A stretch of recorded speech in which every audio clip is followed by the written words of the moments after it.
Subscribe to our channel by clicking the subscribe button. Click the bell button and enjoy the latest uploads from our channel. Question number 20. How did an American company, Eli Lilly, use the knowledge of recombinant DNA technology to produce human insulin? Recombinant DNA technology की help से gene जो responsible होता है for the production of insulin insert किया था in the bacteria E coli, जिसको बाद में कल्चर किया था लेबोरेटरी में मीडियम में. By this human insulin is produced. Human insulin produce हुआ कल्चरिंग के बाद in bulk amount from E coli bacteria in laboratory. Human insulin की बात करें तो इमैच्योर प्रो इंसुलिन होता है जिसमें 3 पेप्टाइड्स होती हैं, ए बी सी चेन्स होती हैं.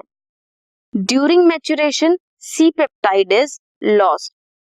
ये एक नेचुरल प्रोसेस है, बट साइंटिस्ट ने क्या किया, उन्होंने ए पेप्टाइड अलग बनाया, बी पेप्टाइड अलग बनाया, देन उनको डाइसल्फाइड बॉन्ड के साथ जोड़ दिया, कंबाइन कर दिया, ताकि कंप्लीट इंसुलिन वो बना सके. This was question number 20.